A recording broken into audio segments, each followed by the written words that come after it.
DTV es tu voz en el Congreso. Este 2023 seguí eligiéndonos.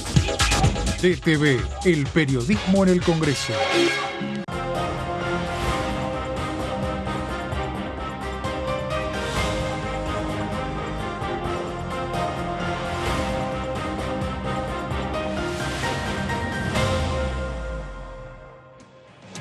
Hola, ¿cómo les va? Bienvenidos a esta primera edición. Acá estamos haciéndoles compañía y contándoles toda la información parlamentaria. Primero, si me disculpás, Gastón, que te voy a decir hola, ¿qué tal? Pero le vamos a saludar y a dar la bienvenida a Alan, nuestro compañerito nuevo. El compañero de vacaciones. Eventual compañero. ¿Cómo estás? Muy bien. Gracias por la bienvenida. Bueno, me alegra. Espero que te diviertas. Bueno, sí, hay mucho para contar igual, a pesar del receso. Siempre, Sí. siempre. Hola, Gasti, ahora sí. Hola Meli, ¿cómo andás? Hola Alan. Bueno, como decía recién Alan, mucho para contar, mucho para decir, materia legislativa y también en materia también electoral, bueno, repercusiones, ¿no? De lo que fue ayer una elección importante en Juntos por el Cambio para Santa Fe, una diferencia que ni siquiera el más optimista creo que dentro de Juntos por el Cambio avisoraba. Una definición también importante dentro del propio espacio entre Maxi Puyaro, a favor de Maxi Puyaro respecto de la senadora Carolina Lozada. Interrogantes hacia el futuro para el peronismo a nivel provincial, con una gestión de Perotti que demostró hoy pisos históricos, ¿no?, para el peronismo en Santa Fe, y si tiene algún tipo de correlato a nivel nacional. Dato también importante, a partir de las 16 va a haber un acto en Ezeiza donde van a estar de nuevo Sergio Massa con Cristina Fernández a propósito de los 15 años, ¿no?, de la reestatización de Aerolíneas Argentinas. Así seguro que va a estar anunciándose algún tipo de avance. Y después, bueno, los correlatos legislativos que tenemos, seguramente... Bueno, ya que arrancás por la provincia de Santa Fe, me parece que es un distrito que es muy interesante para analizar desde distintas aristas y porque además tiene mucho componente parlamentario, ¿no? Tiene extracto, distintos representantes de nuestro Parlamento que se midieron en esta elección, o sea que para nosotros tiene una repercusión especial. Alan, ahora ya sí estás en tu puesta a punto. Si les parece bien, damos la bienvenida a nuestro primer invitado y en un ratito analizamos la actualidad parlamentaria y todas sus derivaciones.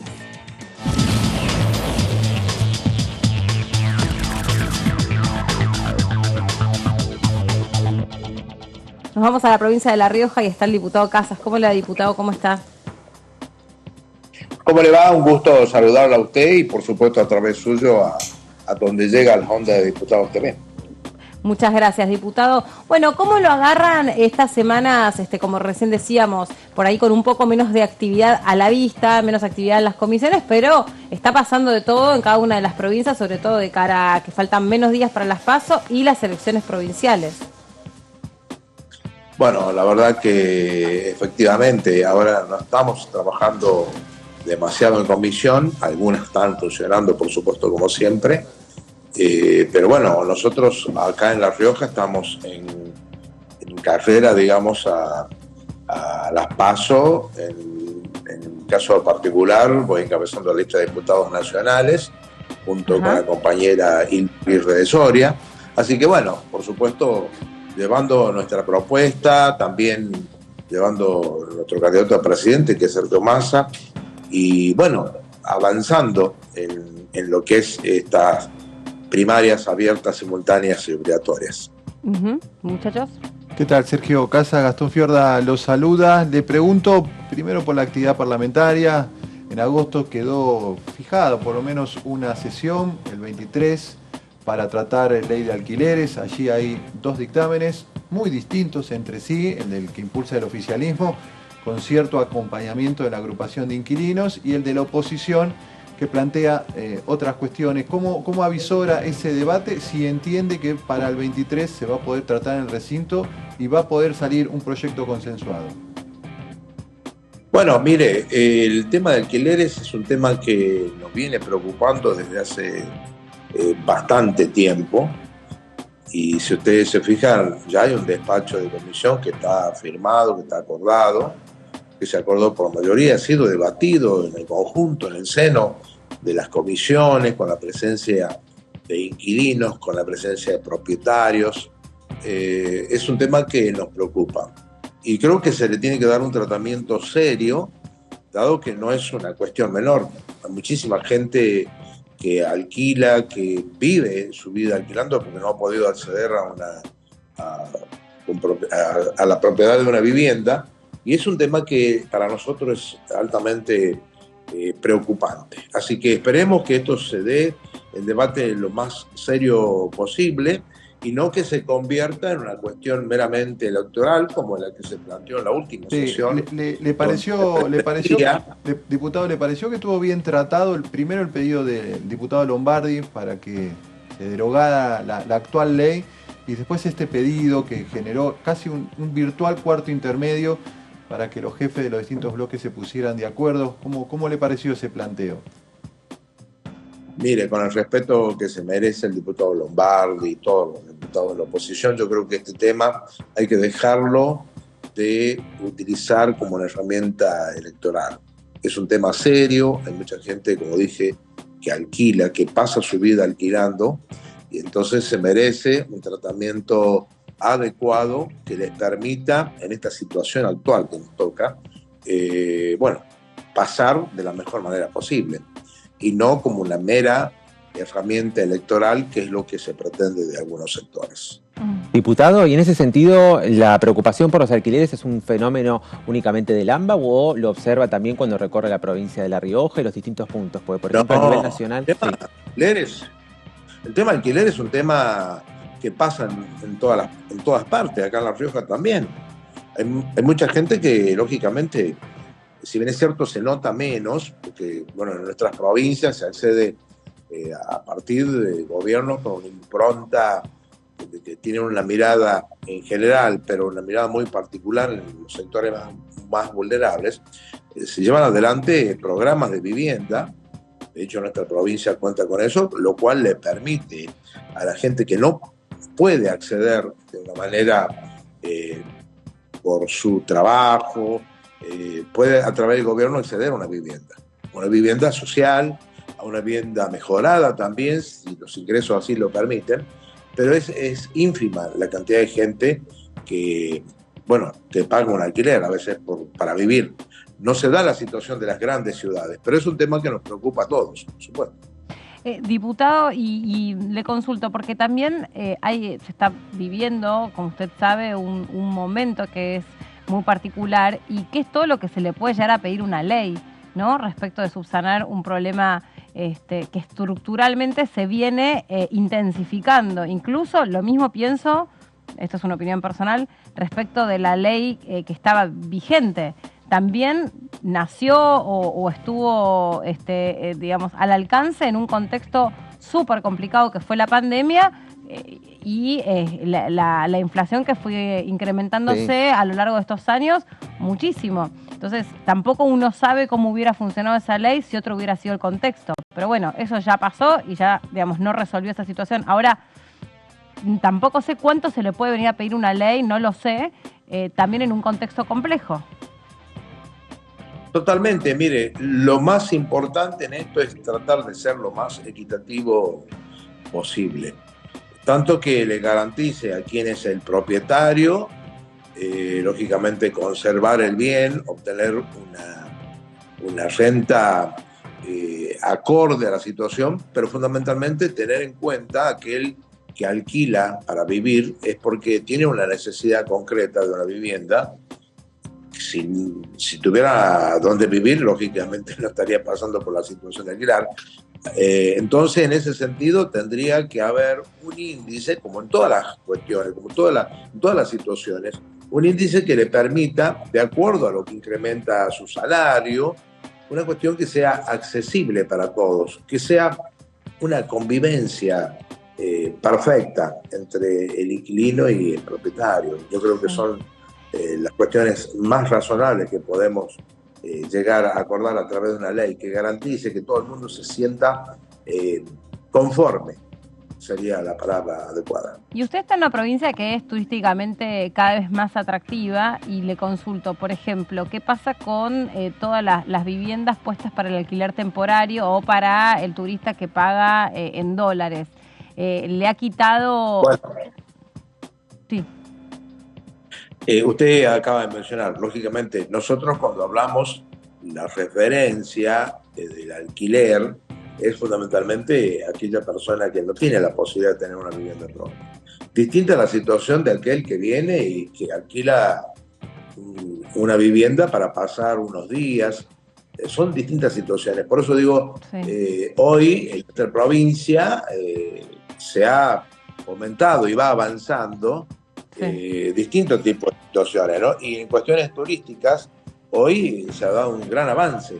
Hoy nosotros no tenemos tanta gente hoy que alquila para vivir, pero sí puede alquilar para alquilar su casa, su departamento.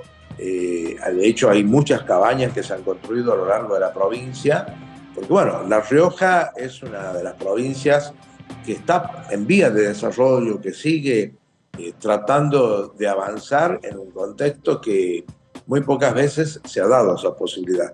Nosotros, el norte argentino en general tiene una potencialidad enorme, no solo en materia productiva, sino de la faz turística, que son lugares que están prácticamente poco difundidos y que hoy es un lugar atractivo para no solo para los argentinos, sino también para quienes nos visitan de otros países. Justamente hablando de la potencialidad que tiene sobre todo la provincia de La Rioja, hay una cuestión vinculada a la minería, tiene una potencialidad muy grande y ya hay proyectos que se están desarrollando allí. ¿Qué hace falta, si es que hace falta algo en materia legislativa en torno a este tema? Sobre todo que es una cuestión que a nivel nacional siempre se discute, muchas veces desde las urbes, sin prestar atención a lo que ocurre con las comunidades locales. Bueno, miren, en La Rioja, lógicamente, tenemos una potencialidad de desarrollo minero, nosotros creemos en la minería. En nuestra provincia hace unos años atrás se dio manifestaciones populares importantes donde, yo hablando de una licencia, nosotros hablamos de un consenso social. Para poner un proyecto minero hace falta tener un consenso social que posibilite, como en todos los aspectos, una conformidad de todos. Yo creo que eso es lo que está faltando, estamos trabajando en esa situación, y que no vengan, y esto lo digo con mucho respeto, a veces personalidades de otros lugares con un fin determinado. En nuestra provincia, cuando fueron esas manifestaciones, venían gente de Buenos Aires de alguna manera a promocionar no a la minería, como que la minería era la muerte, y nada que ver. Si hay algo que hoy la minería posibilita es el desarrollo de los pueblos, que no se hacen únicamente en la Argentina, sino se hacen en todos los países del planeta. Es una actividad que está regulada, que está controlada, y por supuesto que tiene que tener el consenso de los habitantes para que así acontezca. Fíjese, uno de los aspectos fundamentales, bueno, en la provincia de La Rioja debemos tener toda clase de minerales, y digo debemos tener porque tenemos una historia en ese sentido, cuando la minería se realizaba en otros contextos, pero también tenemos que llegar a una exploración para saber qué tipo de materiales, qué tipos de explotaciones pueden realizarse.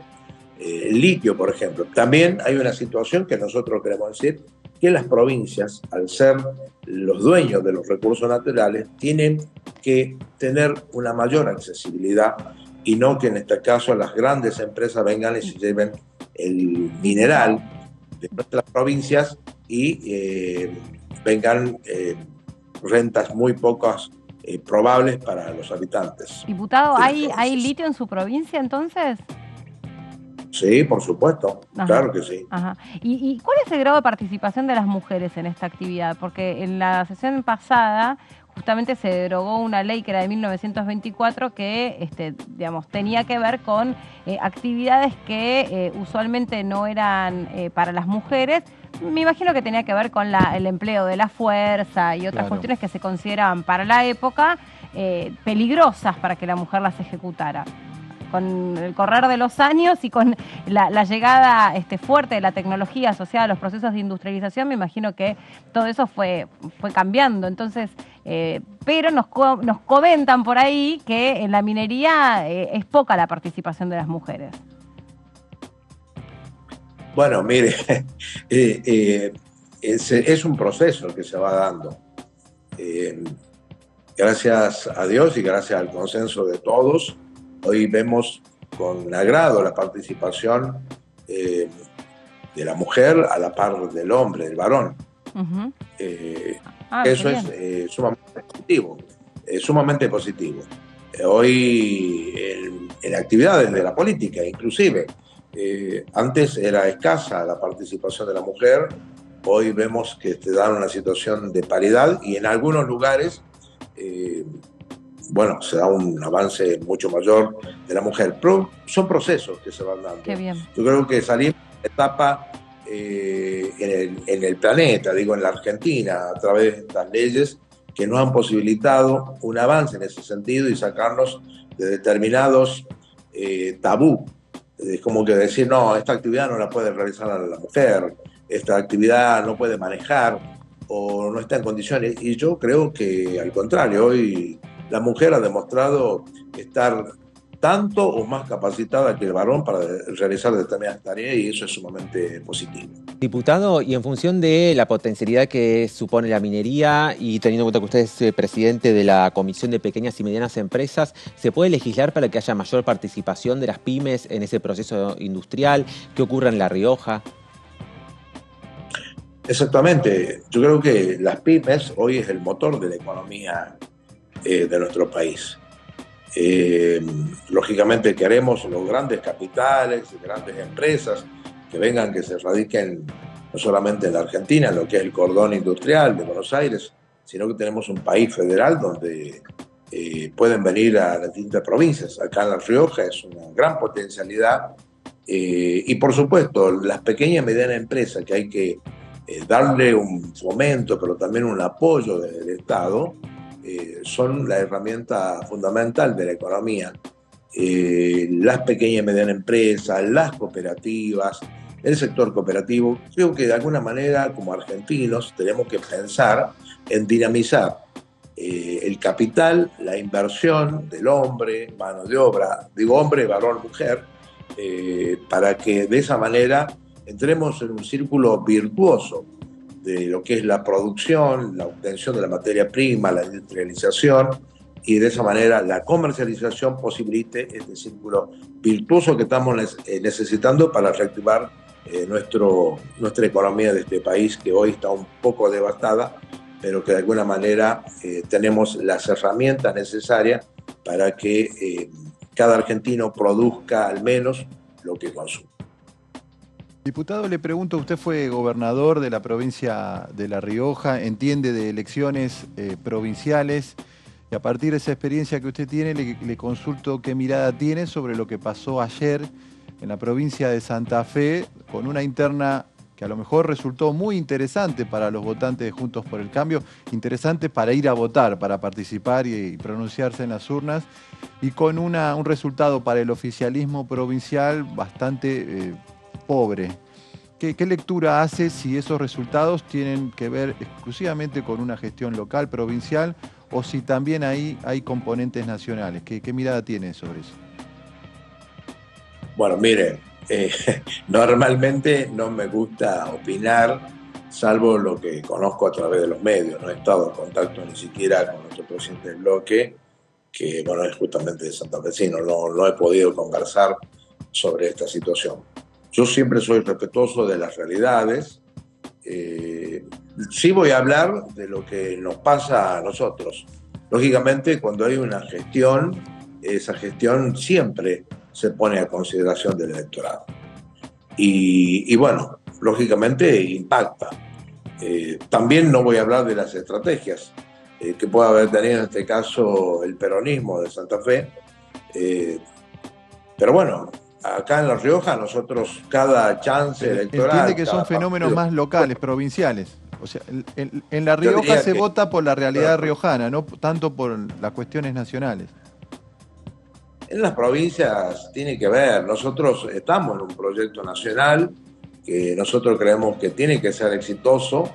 De hecho, el Movimiento Nacional Justicialista, que forma parte hoy de lo que fue el Frente de Todos, hoy Unión por la Patria, tiene un proyecto de país que nosotros creemos que es el más adecuado para llevar adelante una fuerte raigambre de lo que es la ideología del peronismo, ¿no?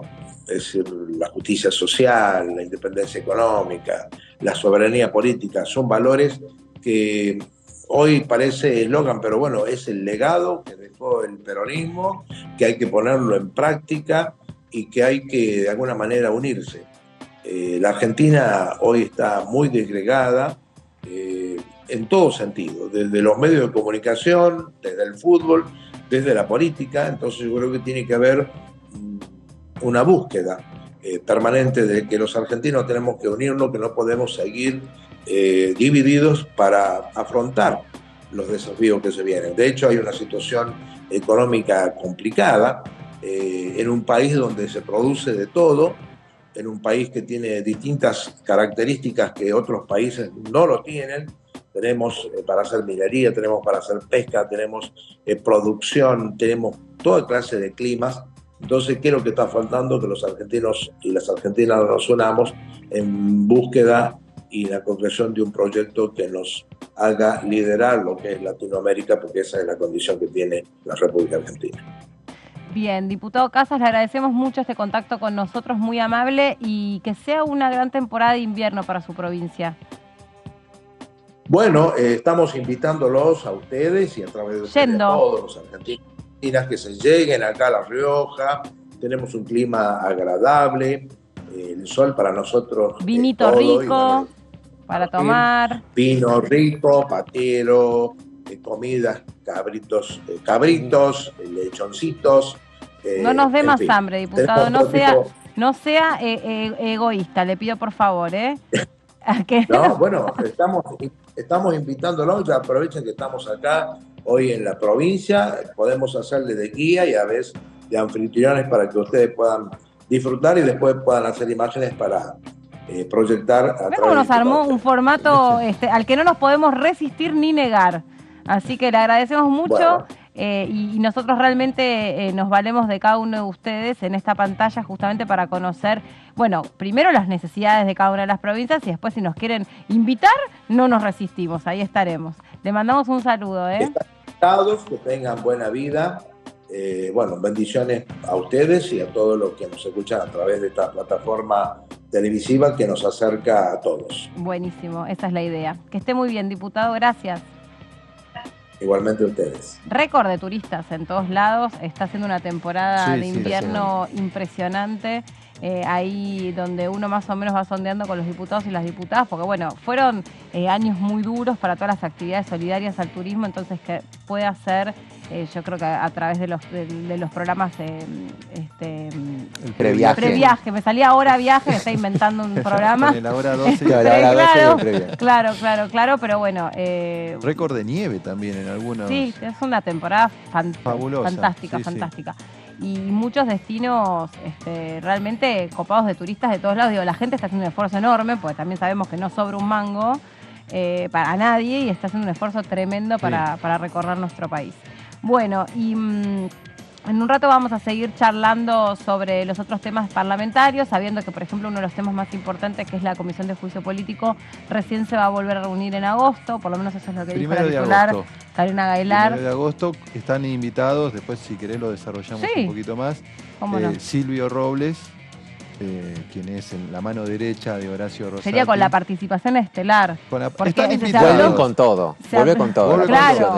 Al menos están invitados Silvio Robles y Marcelo D'Alessandro. Bueno, pero más allá de invitados, están citados. Están citados a declarar exactamente como testigos. Veremos qué es lo que sucede allí, ¿no? No podrían negarse.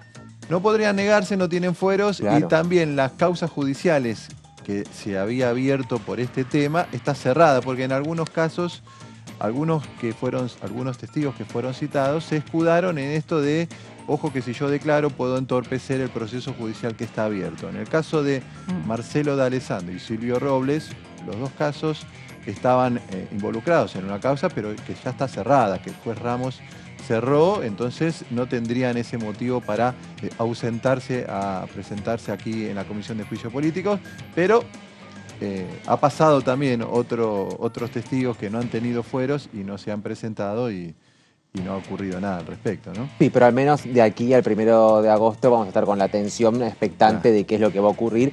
Y también en el caso del ministro de Alessandro, que suele hacer expresiones públicas a través de redes sociales, por ahí puede adelantar algo al respecto, ¿no? Sí. Es uno de los capítulos, yo le llamo entrega por capítulos de la Comisión de Juicio Político, más interesantes para seguir ya pegaditos a lo que va a ser el recalentamiento o la parte más caliente de la campaña de cara a las PASO, porque fue nada más ni nada menos que el expediente que motiva el juicio político a los cortesanos.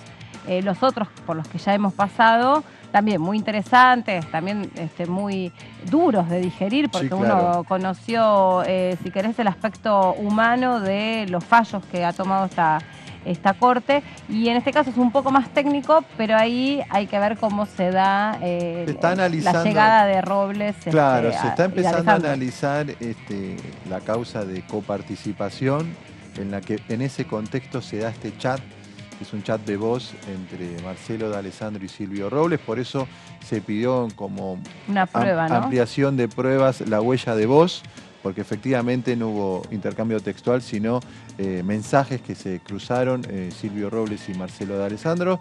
Y venimos de una etapa como fue el de la obra social del Poder Judicial, donde allí se revelaron muchísimos detalles, funcionarios y gente que fue contratada para hacer auditorías, contadores que hicieron los balances de las irregularidades en el manejo. Se quiso coronar con la convocatoria del magistrado Carlos Maqueda, que fue asignado como el magistrado de los 4 de la Corte Suprema que estaba a cargo de la obra social, pero finalmente no concurrió, ni siquiera presentó un escrito. Yo creo que eso después va a devenir en una especie de dictamen que va a terminar resolviendo el Pleno de la Cámara, ¿no? Y además en esos capítulos primero se posó sobre el fallo del 2x1, que tenía allí anclaje en Rosenkrantz, después se fue a la corte, a la obra social con Maqueda, y ahora con Robles, que tiene que ver en con este Rosati, caso con Rosati. directamente con Rosati. Sí. Exacto, como que se va poniendo el foco en distintos integrantes de la Corte Suprema. En los anteriores decíamos algo que en su momento fue cuestionado, por ejemplo, cuando se analizó el fallo 2x1, el aspecto más conmovedor fue cuando vinieron las víctimas directas de la represión a contar cómo los había a ellas afectado haberse enterado que una corte podía beneficiar a un represor de la talla de Muiña, que bueno, públicamente no era tan conocido, pero había generado un daño tremendo a quienes habían sido sus víctimas. Entonces, estaba el caso de una sobreviviente de sus torturas y después el caso de familiares de personas que fueron asesinadas y torturadas por Muiña. Entonces ahí, para la oposición, fue como algo objeto de reproche, como cómo van a hacer uso político de estos testimonios. Sí. Claro, y para el oficialismo es no, al revés, es una manera contundente de mostrar que los fallos no son papeles que se firman y matemáticamente le corresponde una sentencia o un beneficio. Los fallos afectan a las personas, los fallos tienen una relación directa con la vida de la gente, y me parece que en ese sentido todos nos quedamos como muy sacudidos por las historias, y uno podría decir, ¿cómo un ser humano de este territorio se le va a ocurrir que una persona con el nivel de crueldad y de desprecio por la vida tenía derecho a algún beneficio? ¿No? Uno dice, ¿a qué responde eso? Sí, ¿Con qué tiene que ver? Porque no le cabe, pensemos como pensemos desde el punto de vista político, a nadie creo que le cabe en la cabeza que una persona que tiene ese nivel de crueldad y planificación para generar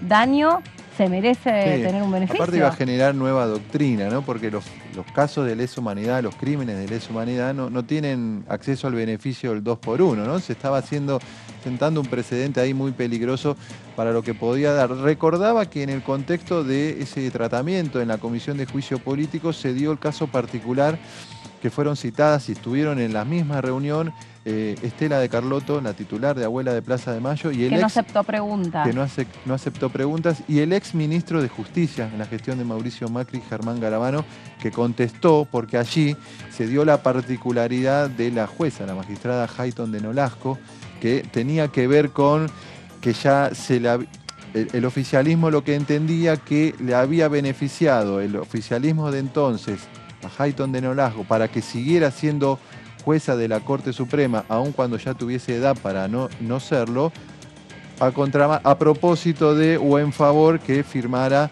este caso Muiña, este fallo que terminó sacando la Corte Suprema. Eso no quedó demostrado, esto también hay que decirlo, no quedó demostrado más allá de algunas expresiones, más allá de algunos supuestos. Este fue una causa del 2 por 1 que creo que cuando termine el trabajo de la Comisión de Juicio Político veremos qué resulta, ¿no? Porque no vemos ahí material probatorio contundente, como sí creo que lo hubo, como sí creo que el oficialismo logró en el caso de la obra social del Poder Judicial, ¿no? Y ahí también conocimos historias muy fuertes de personas que no tuvieron su debida atención médica, que vieron familiares fallecer mientras estaban buscando trámites, papeles, que alguien contestara un teléfono en plena pandemia. Allí también fue muy contundente lo que se conoció. Sí, y también un poco coincido con Gastón que si querés de todos los expedientes es como el menos... El menos, ¿cómo lo podría decir? A ver, porque por la negativa es difícil. El menos opinable, ¿no? Como que es algo muy contundente. Digo, estaba pasando algo, las personas que se vieron afectadas por el mal funcionamiento de la obra social lo pagaron con la propia vida de ellos o de sus seres queridos. Entonces, nadie puede decir de cualquiera de los escalafones de la organización y de la dirección de la obra social que desconocían que estaba funcionando mal. Es más, decían que no se auditaba porque simplemente no se venía auditando, que no había alguien que se hacía cargo, pero un día una persona dijo, pero no me hago más cargo, pero ¿qué no te haces más cargo? Pero te estabas haciendo cargo, entonces, porque ¿quién no se hace cargo de algo de lo que... No te podés dejar de hacer cargo de algo. Todos eran hechos, ¿no? Prueba. Sí, no era opinable, creo que sorprendió incluso al oficialismo. No esperaba que tuviese esa cantidad de información y de pruebas. Creo que cuando empezaron a discutir el tema de obra social, allí hubo un factor determinante como fue el informe de Marchi, ¿no? El informe de Héctor Marchi, que estuvo al frente de la obra social administrativamente y denunció una serie de irregularidades que después pasó a la justicia federal, a la justicia ordinaria, que todavía esa causa sigue abierta, que detonó una serie de invitaciones y de pruebas que terminó en esto que te digo recién, Meli, con la convocatoria de Juan Carlos Maqueda, el juez de la Corte Suprema, para que viniese a la comisión a declarar, cosa que no terminó ocurriendo. Pero allí fue como que ese informe de Héctor Marchi abrió una especie de caja de Pandora y empezaron a salir todo tipo de irregularidades, ¿no? Y el que tiene más detalles de todo esto es Alan, porque va a resumir toda la información que hasta aquí se tiene sobre el funcionamiento de la Comisión de Juicio Político, lo tiene resumido en placas y sabe un montón, así que lo escuchamos. Bueno, sí, justamente lo que decíamos, ¿no? Una comisión que nos deja ahora la expectativa de lo que va a ser el 1 de agosto, después del receso, y que viene también con una serie de antecedentes muy fuertes en lo inmediato. En este caso, bueno, la jornada con fuertes exposiciones, Silvio Robles, Marcelo D'Alessandro, en principio no tendrían demasiadas alternativas legales para poder evitar declarar. Por ahí no lo hacen el 1 de agosto, una semana más, se puede llegar a dar una prórroga, pero no mucho más que eso. Insisto, D'Alessandro, que suele mantenerse activo en redes sociales, por ahí adelanta algo o expresa alguna opinión al respecto. Silvio Robles, sabemos, no tiene estas características, es la mano derecha del presidente de la Corte, que aparece vinculado en el fallo de la coparticipación, que es lo que se está analizando en este momento, es el grado de participación, valga la cacofonía de las palabras, de Silvio Robles en esta negociación que había entre el gobierno de la ciudad y el gobierno nacional en el marco del fallo que debía atender la Corte Suprema de Justicia. Convoca a las partes a negociar y allí empieza a aparecer Silvio Robles. Se pretenden que justamente expongan sobre esta supuesta negociación de fallo sobre coparticipación que benefició a la ciudad de Buenos Aires. Claro, los chats, los audios que se filtran a través de Telegram, lo que le dicen jocosamente es, Silvio Robles habla con D'Alessandro y le dice, este fallo va a ser conocido como el fallo Robles, y le adelantaba información de lo que iba a hacer la Corte en beneficio juicio, se supone, de la ciudad de Buenos Aires, una mano a mano entre las partes, entre una de las partes y un funcionario que debería haberse mantenido, según esta información, de alguna manera fuera de ninguna participación con alguna de las partes, ¿no? De manera imparcial. Y aparte ahí, digamos, más allá de la prueba que se mandó a encargar, que tiene que ver con reconocer si esas personas que aparecen en los audios de WhatsApp son esas personas. Claro. Ahí ya cuando decís, porque digamos, te podés juntar, podés no juntarte, podés irte de viaje, podés comer un asado, podés jugar al golf, a un partido de tenis, lo que sea, y si querés todo eso, de nuevo, es opinable, puede ser reprochable, puede no ser reprochable, puede hacernos sospechar, pero ya cuando vos le decís a alguien, y esto que se conozca como el fallo que lleva tu propio nombre, claro, y ahí mucho, maestro, tenés que ser muy creativo para despegarte de eso. Muy creativo. Pero bueno, la creatividad siempre está... Bueno, es un don para mí, ¿no? Sí, es un don. Sí, ser creativo no es para cualquiera, pero ¿no? tenés que... yo te juro que no sé con qué saldría frente a una cosa así tan contundente. Sí, bueno, y ahora tiene que preparar los argumentos justamente para enfrentar a los diputados y senadores que estén allí en la Comisión Bicameral de Juicio Político, que además de escuchar su versión, lo van a someter a un cuestionario duro, seguramente, porque es un momento que se está esperando desde que se inició esta comisión. El pedido de juicio político se presentó en enero. La hipótesis justamente es que detrás del fallo por el cual la Corte ordena la restitución del 2,95% de la coparticipación, existió una connivencia entre funcionarios del gobierno porteño y el máximo tribunal en esto que revelan los chats. Esta cotidianidad que de todas maneras el oficialismo a nivel nacional, el Frente de Todos, venía sospechando desde hacía mucho tiempo de que existían algún tipo de vínculos que generaban alguna sintonía entre fallos del Poder Judicial en general, te diría el Fuero Federal, y la oposición política a nivel nacional.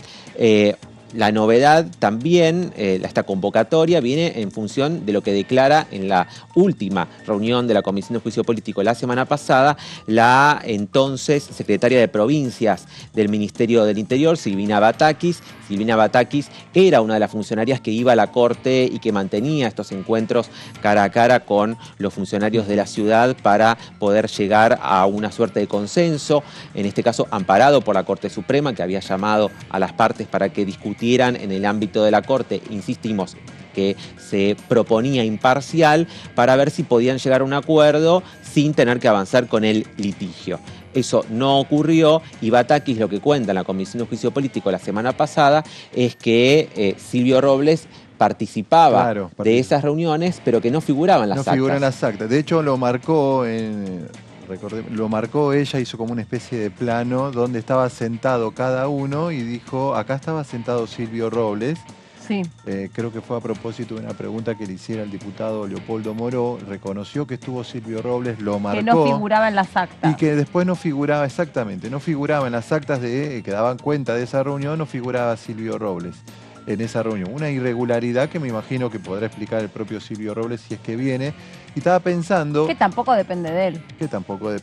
Bueno. Sí, yo te digo eso, no sé, no depende de mí que figure o no figure en un acta, si participo en una reunión. Ese puede ser el argumento. Pensé que lo decía a propósito, que de venir o no venir. No, digo que si me decís, usted estaba en tal reunión, por ejemplo, sí estaba. Sí. ¿Por qué? No, porque me invitaron, qué sé yo, porque estoy... Sí, me convocó, en este caso, el presidente de la Corte. Sí. Porque, pero usted no figuraba en el acta. Ah, no, ni idea, no sé. No soy el secretario de actas, te puedo decir. No era el secretario de actas.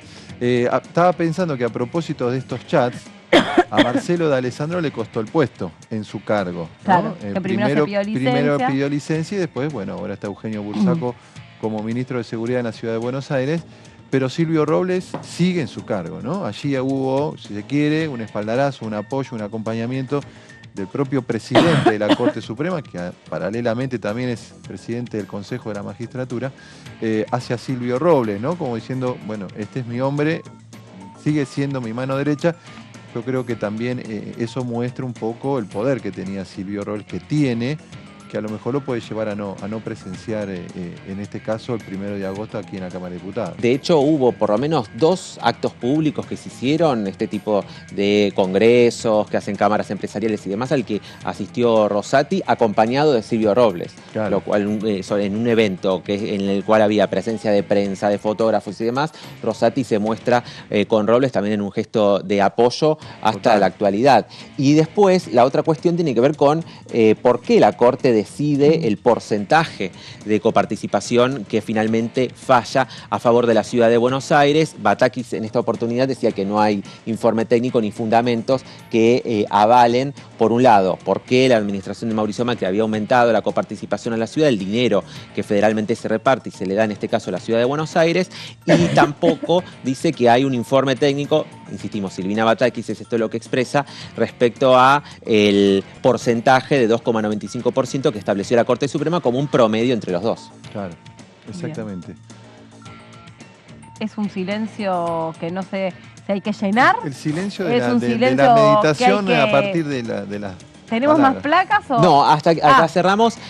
Importantísimo, entonces, lo que vaya a ocurrir y, sobre todo, también este tipo de acontecimientos se va a estar dando en pleno contexto electoral. Ya 1 de agosto a Claro. 12 días de las PASO. Claro. Con lo cual también va a tener una Exacto. relevancia especial. Sí. Exacto, Yo totalmente. creo que no pero- se va a poder escindir el trabajo de la Comisión de Juicio Político del contexto electoral. ¿No? Me parece a mí. También por el tenor de los invitados, porque también se supone que en algún momento vengan también representantes de las provincias. Ya vinieron el otro día los fiscales generales, los fiscales de Estado.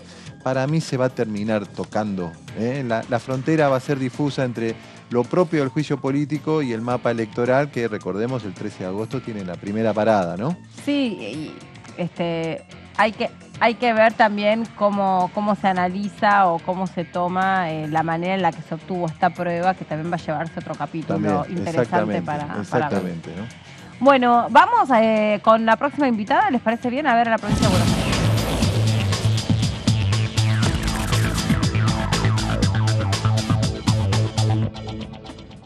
La diputada Camaño, del otro lado. ¿Cómo le va, diputada? Gracias por recibirnos. ¿Cómo le va?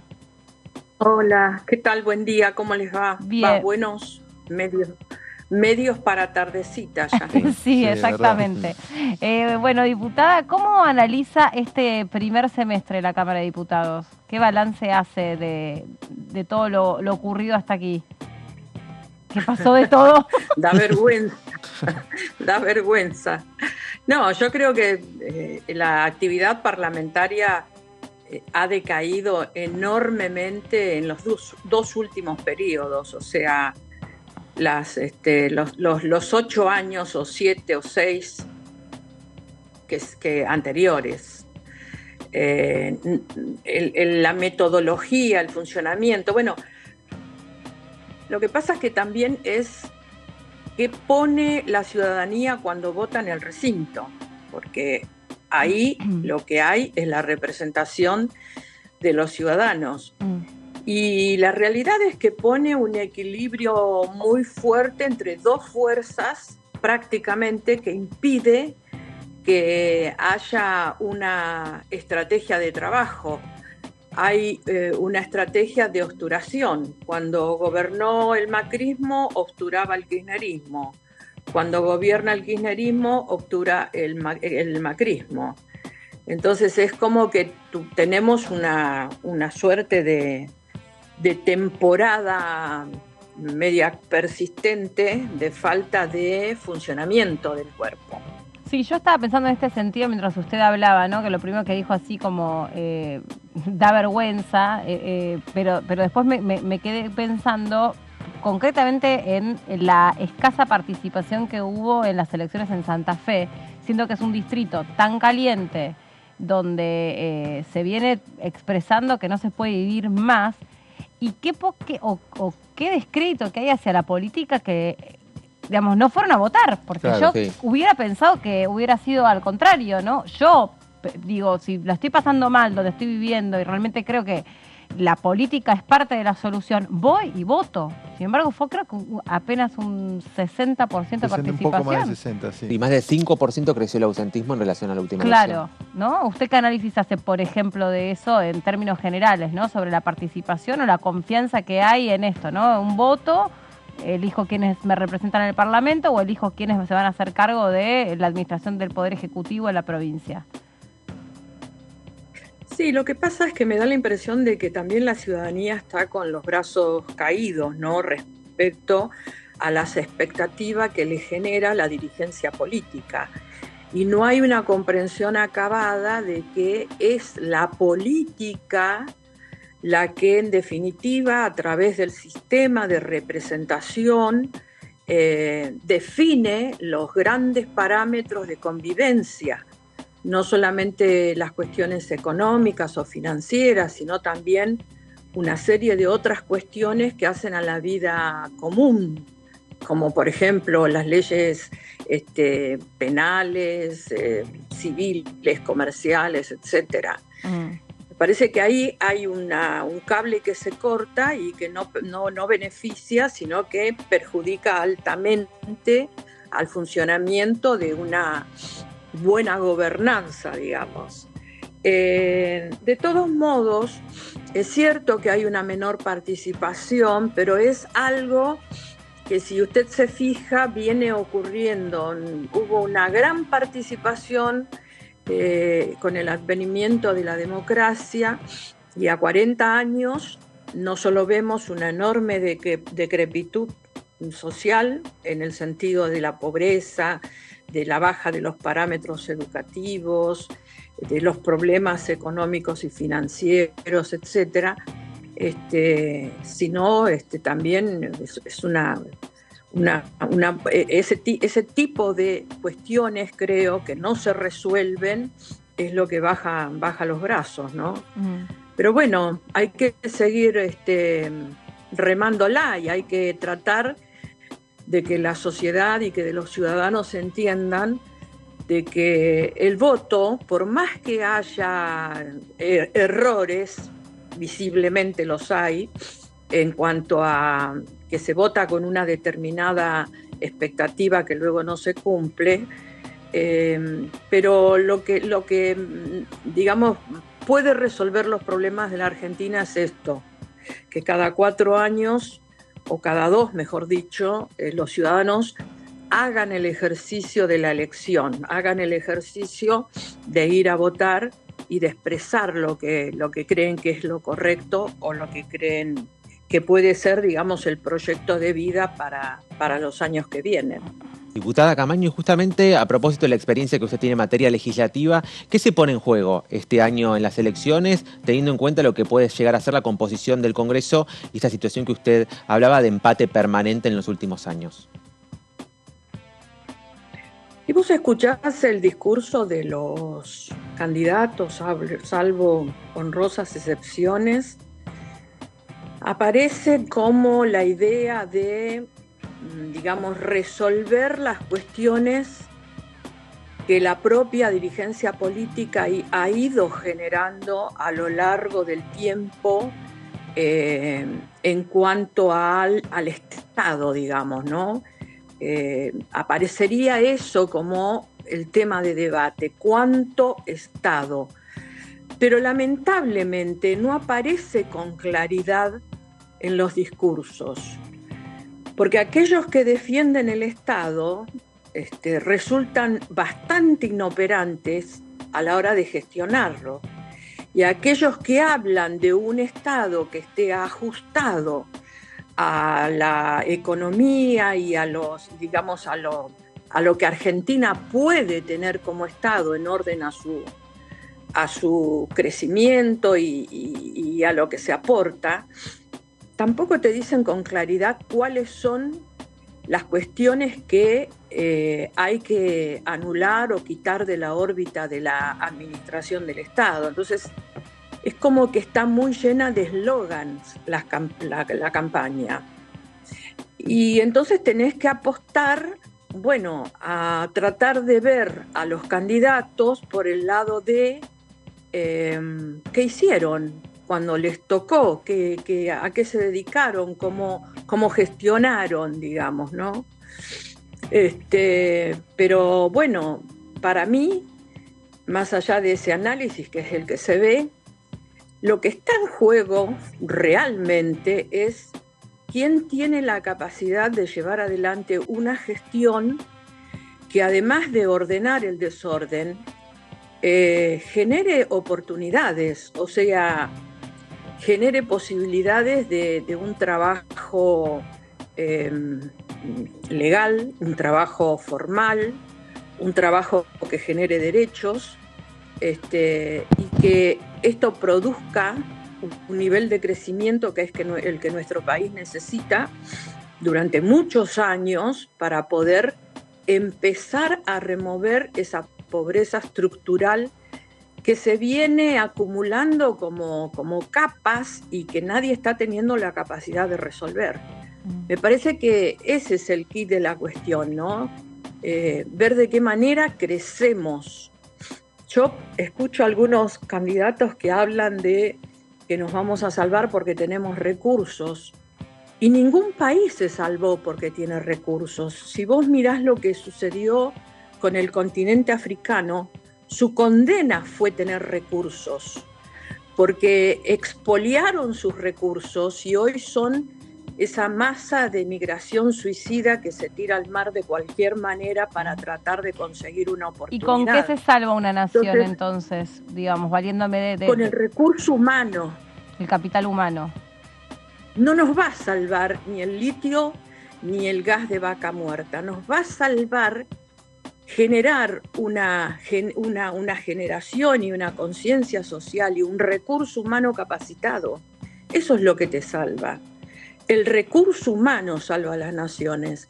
Y si vos mirás las naciones más avanzadas del planeta, mirás sociedades que están absolutamente preparadas y lo que cuenta, lo que vale, es el recurso humano. Uh-huh. Si no, aquel país que no tiene recursos naturales no existe, y no es así.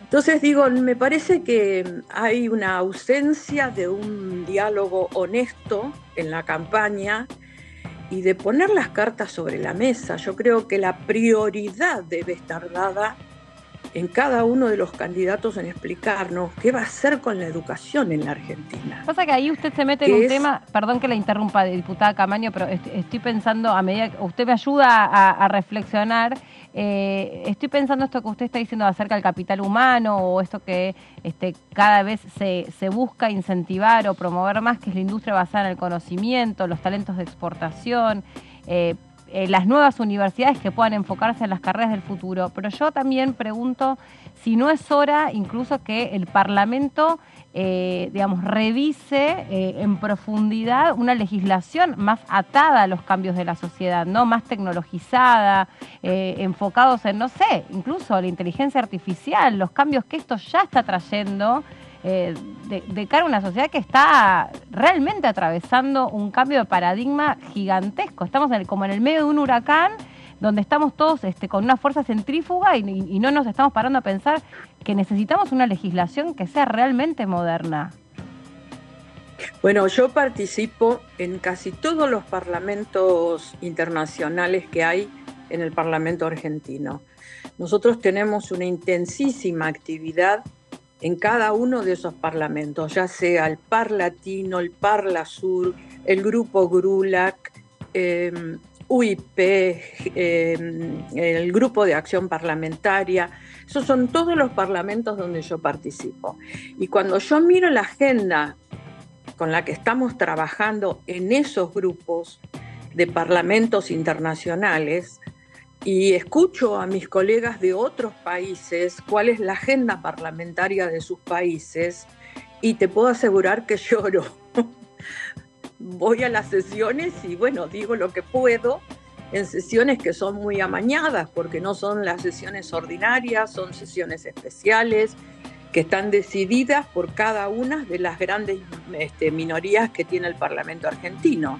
Entonces te ponen una agenda, te ponen la otra, y realmente no tienen que ver con lo que sucede en el mundo. Claro. Lo que decís lo reafirmo. Nosotros estamos mirando, por ejemplo, en Parlatino, todo lo que está vinculado a inteligencia artificial, porque ese es un tema que en algún momento no muy lejano nos va a tocar. La agenda ambiental en todos esos parlamentos es la prioridad, porque nos está afectando a todos, no solamente en las vidas, sino también en la parte económica, financiera, y de hecho a nuestro país lo ha afectado desde hace bastante tiempo.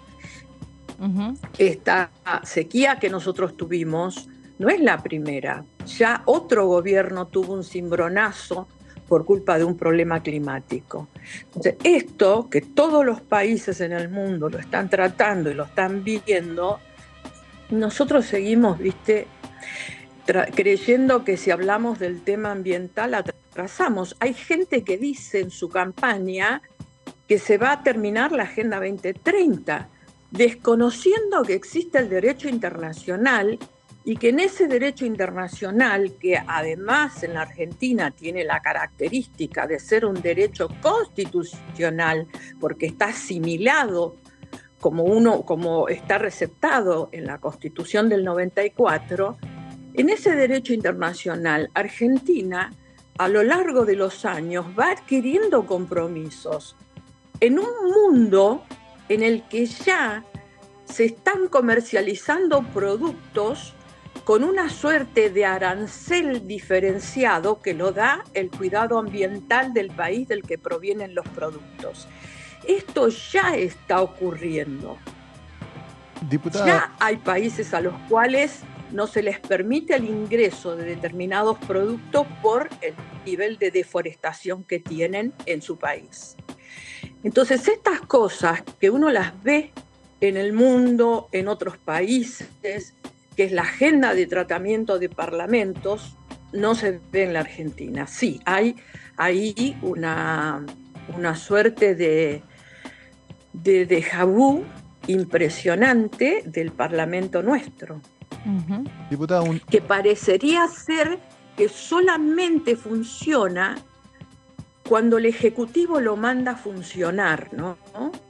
Pasó en el gobierno anterior y pasa en este gobierno. diputada, alguna vez tuvimos la oportunidad de tenerla acá en el piso y hablaba de cuando, antes que finalice este mandato que tiene como diputada, como legisladora, le gustaría avanzar en algún proyecto que usted impulsa, que es áreas protegidas marítimas. Hablaba puntualmente de la zona del agujero azul, zona importantísima, estratégica de nuestro mar. ¿Cómo ve esa posibilidad, dado este contexto, este análisis que está haciendo de la actividad en la Cámara de Diputados? ¿Ve posible que se cumpla ese deseo que tiene, diputada? Bueno, está parado en el Senado y ese proyecto es objetado por ignorancia. Y lo digo con mucha pena porque se trata de legisladores que tienen, digamos, un rango de importancia y que deberían estudiar acabadamente las cosas. Lamentablemente fue muy ignorante los argumentos en contra que se les dio en la Cámara de Diputados, y el Senado está parado, porque el Senado está parado, pero además porque los argumentos esos, que son absolutamente falsos y con un total desconocimiento de lo que son las cuestiones del mar y de lo que es específicamente el agujero azul, que no es un invento de alguien, sino que es el trabajo que la ciencia en la República Argentina viene llevando adelante desde el año 2014. Los primeros trabajos que valorizan la necesidad de cuidar esa zona, porque es una zona que provee, los científicos le llaman el supermercado del Océano Atlántico Sur, que proveen a las posibilidades de que haya buena pesquería en el Atlántico Sur, está documentado científicamente desde el año 2014. La verdad es que no se hizo hasta este momento porque gran parte de la zona está fuera de lo que son las 200 millas, que es la zona exclusiva en la que tiene jurisdicción la República Argentina. Cuando en el año 2017 se consigue que Naciones Unidas, la Comisión de Límites de la CONVEMAR, reconozca el trabajo que la Argentina presentó para la ampliación de la plataforma, a nosotros nos da la posibilidad de crear la zona de reserva. ¿Por qué? Porque lo que nos reconoce fuera de las 200 millas la CONVEMAR a los argentinos es que tenemos una plataforma, que esa es una plataforma del territorio argentino. Y en algunos lugares está a 300 millas, en otro está a menos, en otro está a un poquito más. Y además lo que nos da es la jurisdicción sobre los fondos marinos, no sobre la columna de agua. Y sobre los fondos marinos, ¿qué podemos hacer? Bueno, podemos preservarlos, que es lo que yo propongo, o podemos hacer exploraciones y explotaciones hidrocarburíferas o mineras. Bueno, yo creo que mal haríamos en ir a ponerle una bomba a lo que los científicos dicen que es el supermercado que permite la pesquería de toda la cuenca del Atlántico Sur. Por eso es que propongo que eso sea una zona de reserva. Bueno, ahí empezaron a salir los mitos de que nos metíamos con la zona de conflicto que nos puso Gran Bretaña. A los que dicen eso, lo que les digo es, Gran Bretaña ha creado muchas zonas de reserva sobre el territorio de las Islas Malvinas que nosotros reivindicamos. Primera cuestión. Segunda cuestión, da autorizaciones de pesca sobre esa zona, da autorizaciones de exploración hidrocarburíferas.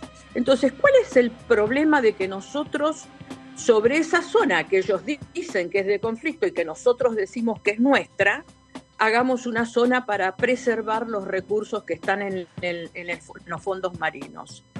Ese es el debate con el cual se tergiversó el tema y se supuso y se puso en la cabeza de algunos legisladores la idea de que estamos conspirando contra nuestras aspiraciones sobre las Islas Malvinas.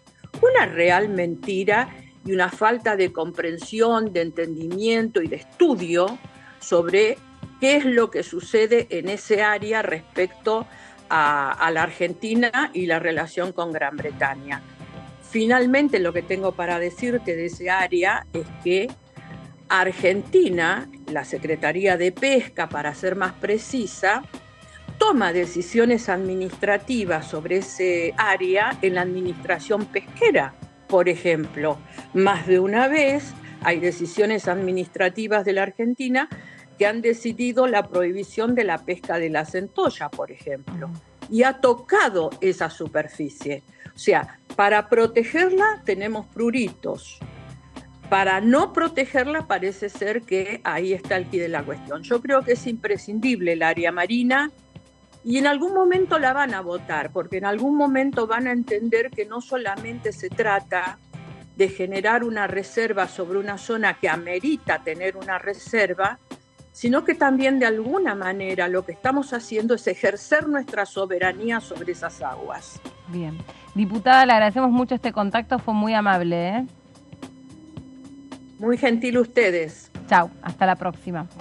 Nosotros vamos a hacer una pausa, es cortita y en un ratito seguimos adelante en esta primera edición de DTV y ya también tenemos un próximo invitado que ahí lo estoy viendo, el diputado Topo Rodríguez, que está con nosotros, así que en instantes ya se siente y seguimos conversando. Pausa ahora, ya venimos.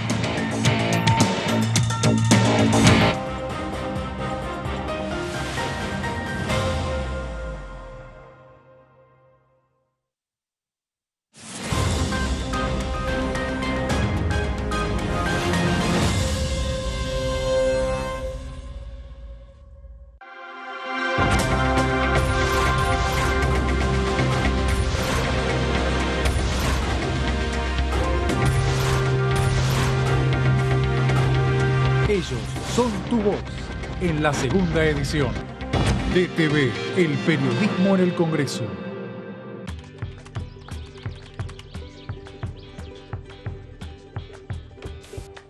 La que busca a los amigos en el padrón.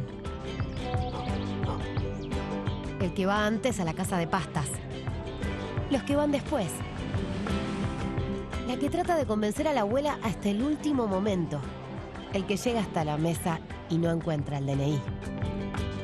Todos ellos, todas ellas, comparten hace 40 años un mismo ritual. Este 13 de agosto vamos a seguir compartiéndolo. Seamos cada vez más los que votamos por la democracia. Elecciones 2023. 40 años de democracia. Argentina Presidencia.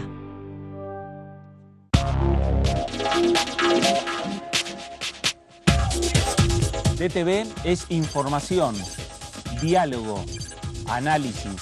DTV es federalismo, libertad de expresión, pluralidad de voces. DTV es todo lo que en democracia un país debe ser. DTV es tu voz en el Congreso. Este 2023, seguí eligiéndonos. DTV, el periodismo en el Congreso.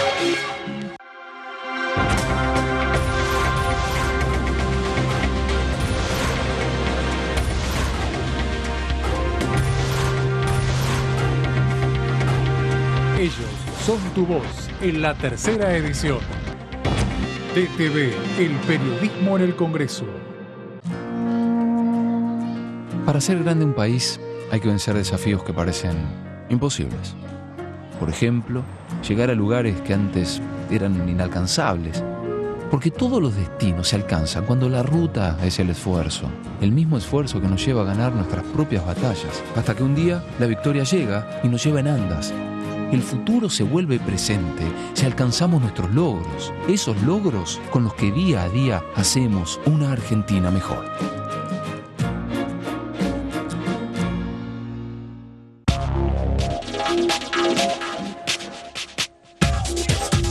DTV es información, es diálogo, es análisis. DTV es federalismo, libertad de expresión, pluralidad de voces. DTV es todo lo que un país en democracia tiene que ser. DTV es tu voz en el Congreso. Este 2023, seguí eligiéndonos. DTV, el periodismo en el Congreso.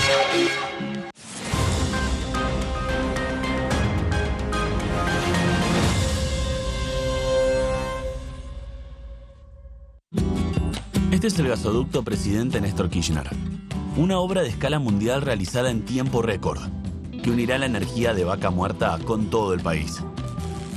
Innovaciones, tecnología, cientos de kilómetros de acero y miles de trabajadoras y trabajadores. Esta megaestructura alimentará la llama del país, uniéndonos con nuestros seres queridos, acelerando la economía, ahorrando divisas, con desarrollo, con federalismo, con soberanía y orgullo. Gasoducto Presidente Néstor Kirchner. Mueve energía, mueve al país.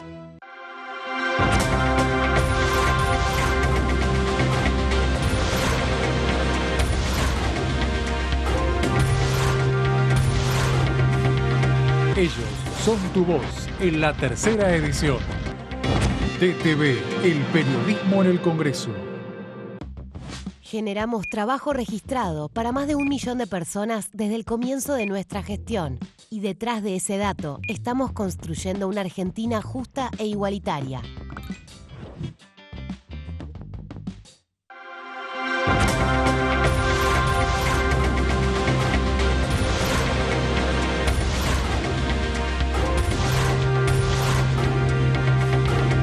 Ellos son tu voz en la primera edición. DTV, el periodismo en el Congreso.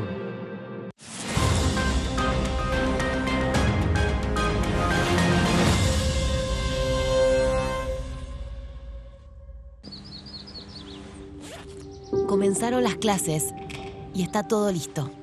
Las ganas de aprender y ganas de enseñar. Yo también estoy lista. Estoy listo para hacer nuevos amigos y amigas. Estoy lista para ponerme en el lugar de los demás. Estoy listo para decir no a los apodos ofensivos. Y a decir que no cuando algo no me gusta. Estamos listos y listas para decir bullying. En mi aula no tenés lugar. Argentina contra el bullying.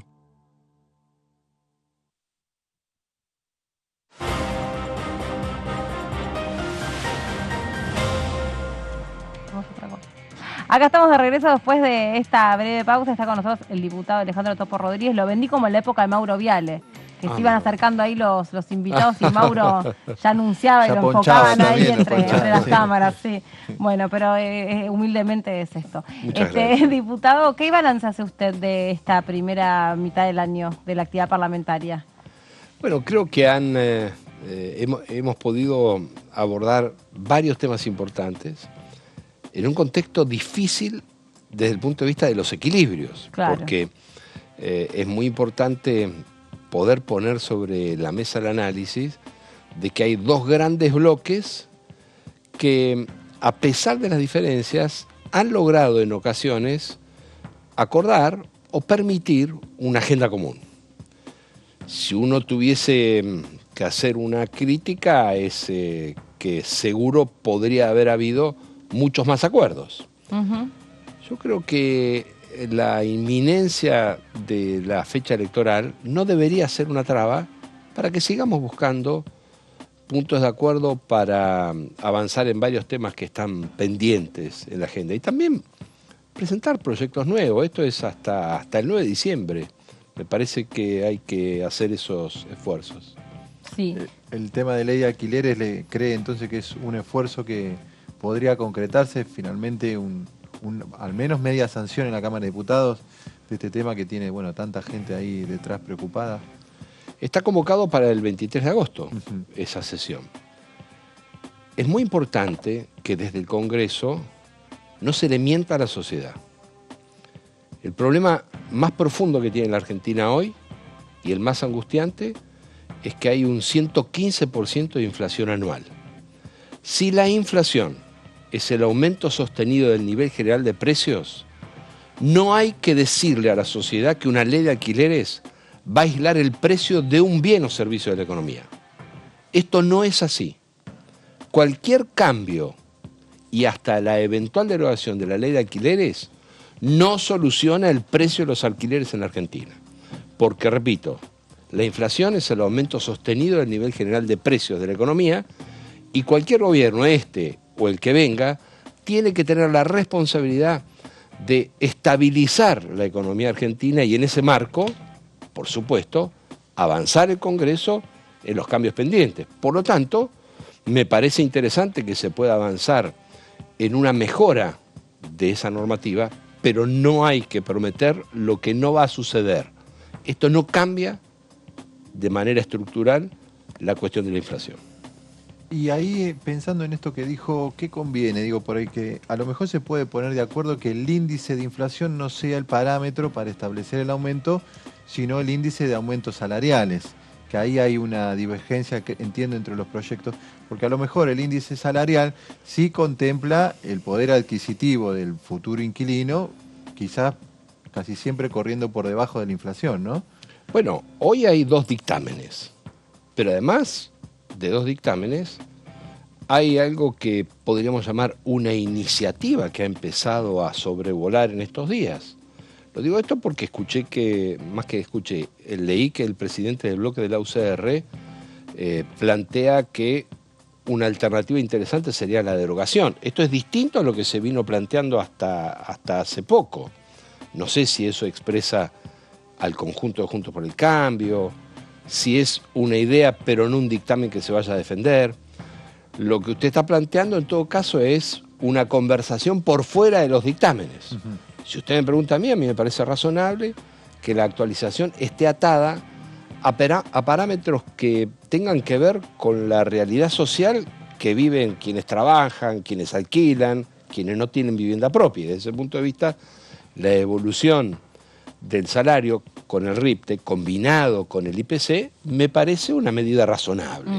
Ahora, no es eso todo lo que está en los dictámenes, por eso digo, habrá que ver cuál es la agenda de ese momento del 23 de agosto.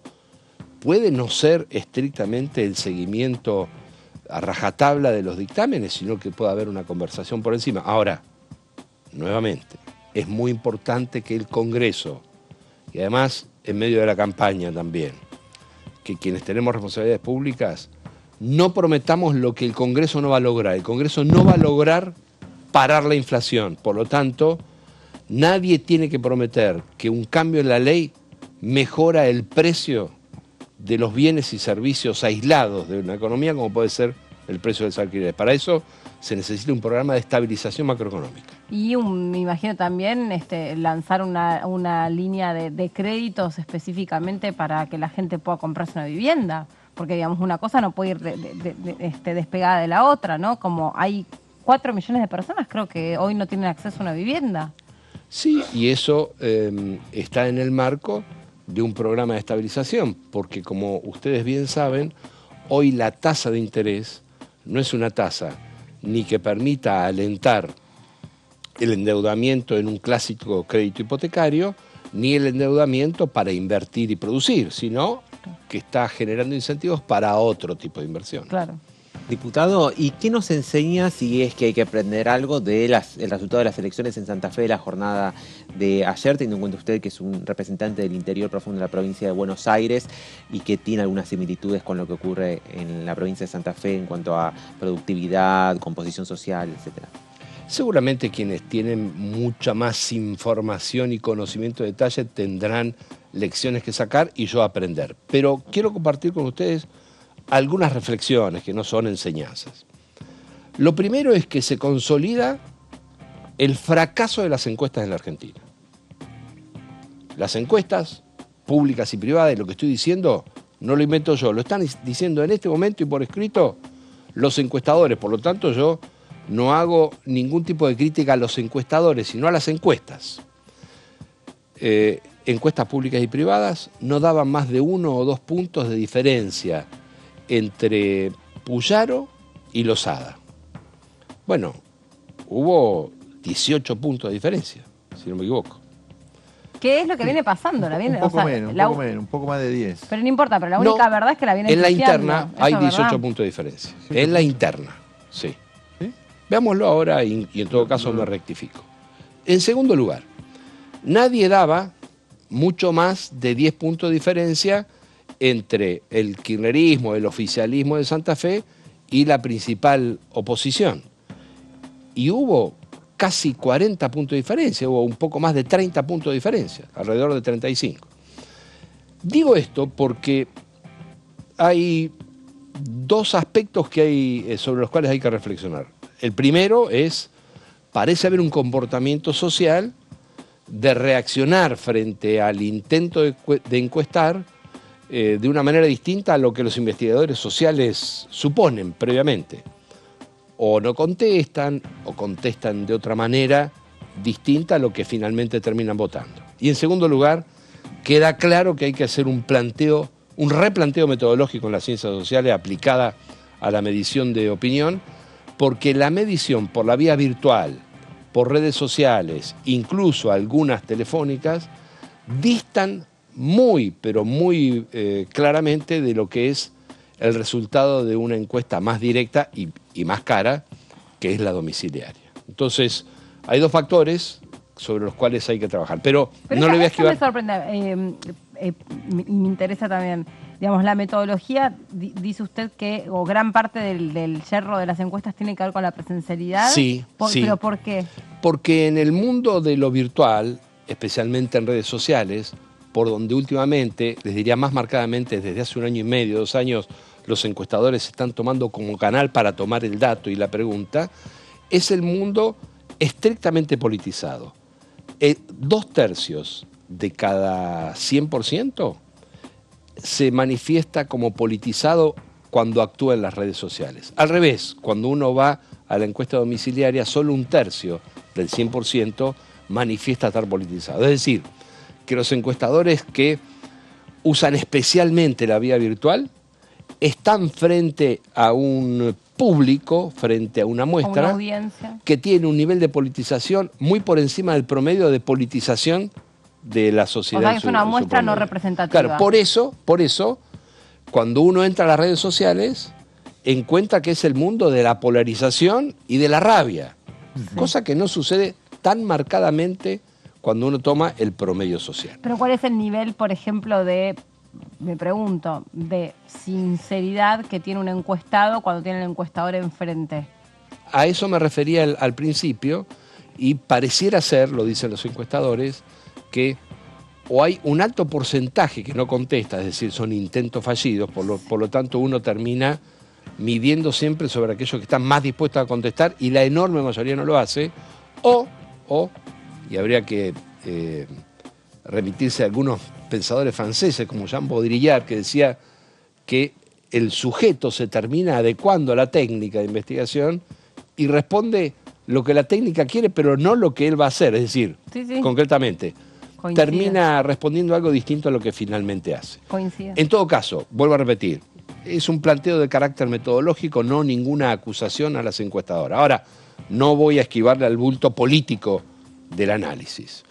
Mire, claramente la Argentina productiva está sintiendo el impacto de lo que ha sido el conjunto de políticas de los últimos años. Por eso usted va a encontrar en el interior de la provincia de Buenos Aires, en la provincia de Córdoba, en la provincia de Santa Fe, en Mendoza, un retroceso del peronismo que históricamente en la Argentina representaba la producción de trabajo. El peronismo, tomado por el kirchnerismo, ya no representa la producción de trabajo, representa otra cosa. Así que hay que esperar que esto, que no son antecedentes determinantes, son, en todo caso, llamados de atención. Hay que esperar que los debates en torno a producción y trabajo adquieran una relevancia, me parece, significativa en la campaña que está en marcha. Puede ser que se esté viendo, esto también es análisis a partir de lo que están dando las elecciones provinciales, algunos fenómenos, en el caso de Santa Fe, que la gente en líneas generales está apostando, votando en este caso, por proyectos quizás más moderados, ¿no? Quizás no, con propuestas más ordenadas, más equilibradas. Y a veces amplios, que son conglomerados de exactamente. Sectores. En algunos casos, en algunas experiencias provinciales, con gente que ya gobernó, como el caso de San Luis. Poggi volvió hoy a ser gobernador, electo popularmente por la gente de San Luis. Digo, pero los discursos extremos, quizás que esto de a todo o nada, o quizás de voy a barrer el Banco Central, no está prendiendo al momento de ir y votar, ¿no? Electoralmente no sé si está teniendo un correlato. Pero ¿no? te puedo agregar un subtítulo a esa pregunta, que no es lo que vienen a contar las campañas de los candidatos presidenciales. Sí. O sea, eso es lo que vos observás, o es parte de la pregunta que le haces al diputado sobre en las elecciones provinciales. Pero hoy los candidatos, por lo menos digamos, lo que tomamos para analizar el campus que se toma de las campañas políticas de presidenciales es, pero a un lado o al otro de la grieta, pero creo que como nunca... A todo o nada. Creo que como nunca antes se vio incluso, ¿no? Y lo que se puede ver es que a lo mejor la gente entiende que hay cosas para corregir, eso es más que obvio, pero a lo mejor lo que busca con el voto es mostrar que las correcciones que hay que hacerlas sean moderadas y progresivas, ¿no? Bien, yo ahí veo un círculo vicioso de alimentación entre las encuestas y el marketing político de los rabiosos, que suele costar bastante caro, es decir, se retroalimentan. Habrá que ver si los antecedentes provinciales que hemos visto en este último mes llevan a que quienes construyen la comunicación de la política y de las campañas políticas tienen alguna inclinación o una predisposición al cambio, o se enamoran de lo que son sus principios o sus convicciones. En todo caso, nada está dicho respecto de la elección nacional. Habrá que ver los resultados y el primer gran resultado es el 13 de agosto. Mi expectativa, nuestra opinión, es que va a haber muchas más expresiones acerca de el equilibrio o, en todo caso, la mirada hacia futuro, que es lo que uno hoy percibe en lo que es el discurso más dominante. Yo te quería preguntar sobre no sé si... No, está bien. Sobre la Comisión de Juicio Político, lo que hablamos antes de venir al aire. Estuvimos estos últimos días analizando con distintos diputados y diputadas, y hay un tema que es ver cómo, digamos, se va a utilizar este chat entre Robles y D'Alessandro, y esta ya sí es la pregunta en términos personales. ¿Cuál es tu opinión sobre el valor de esa prueba y el origen de esa prueba, que es un poco lo que motiva todo lo que se discuta sobre coparticipación concretamente? Bueno, lo primero que hay que decir sobre la Comisión de Juicio Político es que en este tema, en el tema de coparticipación, la Comisión ha cometido una grave arbitrariedad. Arbitrariedad, una de las dos arbitrariedades por las cuales yo me retiré de la Comisión y solo voy a ir a votar en contra todo el día que se resuelva. Ustedes recuerdan que el día 1 de enero, el presidente de la Nación, Alberto Fernández, anunció a los argentinos y después lo comunicó por escrito, que iba a promover el juicio de la Corte Suprema justamente por este tema, por esta causa de la coparticipación. Coherente con esa decisión del presidente de la Nación, que luego, todos lo vimos, le entregó la documentación a 2 diputados del Frente de Todos para que iniciaran el juicio político, pedí que el presidente sea citado como testigo. ¿A ustedes les parece razonable que yo pida que el presidente sea citado como testigo si es el que promueve el juicio político en la causa coparticipación, o les parece descabellado? No, razonable. Bien, el kirchnerismo dijo no, sin ninguna explicación. ¿Por qué? Porque tienen un número que es un diputado más que el resto. Entonces dice, no, el presidente no viene. Bueno, le pido aunque sea que conteste por escrito, porque qué mejor que el presidente de la Nación, que es quien promueve públicamente, no es que lo hizo tras bambalinas, públicamente en un discurso, y que además, por la posición institucional que tiene, cuenta con información, con criterio, con antecedentes.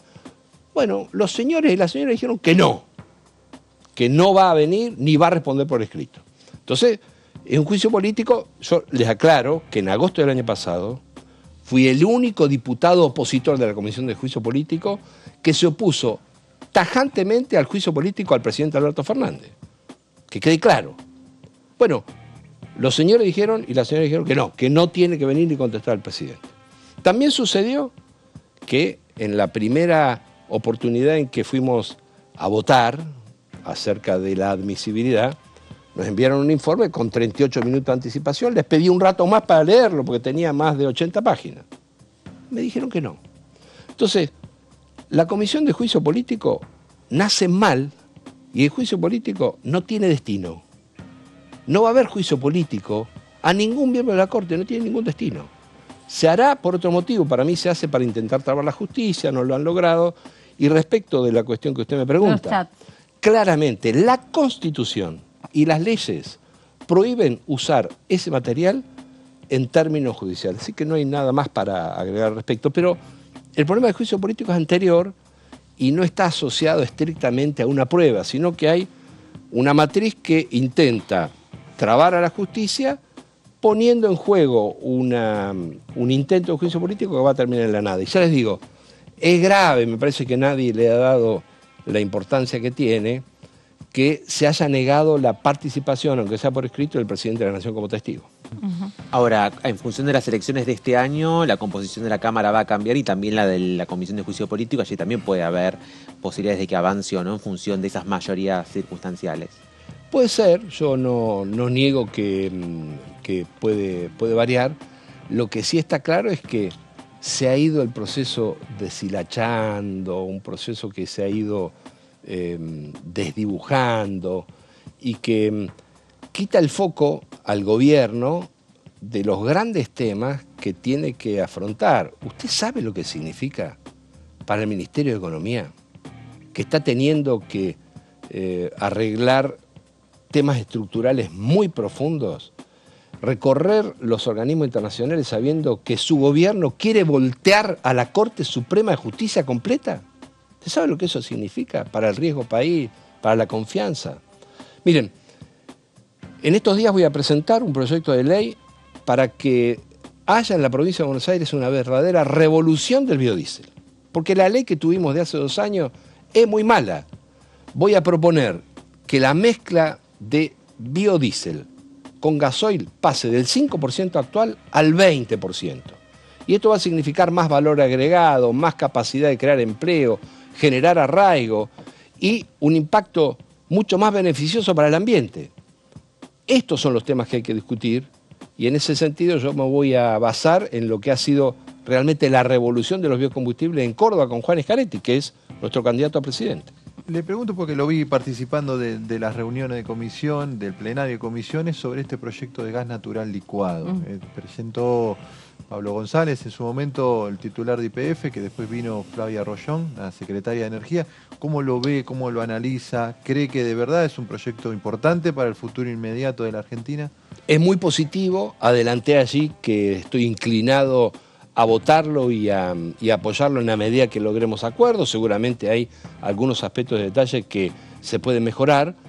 Hice una reflexión frente a los diputados y a las autoridades de las comisiones y también de la secretaria de Energía, que es: paren la pelea política en torno al tema de energía.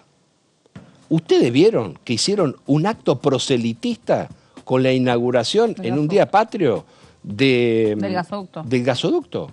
Si no era un acto proselitista, ¿por qué tenía que estar la fórmula oficial y la fórmula competitiva o competidora sentada en la segunda fila? Lo invitaron invitaron a las dos fórmulas presidenciales de la interna del kirchnerismo. Ahora, ¿ustedes escucharon que permanentemente hacían referencia a que con el impuesto a las grandes fortunas, la contribución especial a las grandes fortunas, pudieron financiar ese gasoducto? Yo lo voté. Soy uno de los pocos diputados opositores que lo votó. Y sin embargo lo toman como si fuese de ellos, nada más. Bueno, a mí me parece que si la inauguración de un gasoducto llevó por primera vez en 3 años y medio a que la vicepresidenta de la Nación y el expresidente Macri se pelearan permanentemente tirándose con la mamá, con el marido, con el esposo, con no sé quién, en torno a un tema de energía que es una política de Estado, no hay ningún margen, pero ningún margen para que se trate y se apruebe ese muy buen proyecto. Si al contrario, en medio de un proceso electoral, se pone un paraguas y se le pone a racionalidad a esa discusión, es un proyecto que corresponde tratar y que es ya una política de Estado, porque la licuefacción del gas natural es ya una prioridad en la campaña y en el programa de todos los candidatos a presidente. Así que deberían serenarse en la pelea, sacar al costado de la discusión de la campaña este tema y avanzar. Yo creo que es un proyecto muy importante. Diputado Rodríguez, gracias por haber venido. Gracias a ustedes. Muchas gracias. Está Luciana llamándonos desde el móvil, desde el anexo, para contarnos acerca de la actividad parlamentaria. Lu, bienvenida.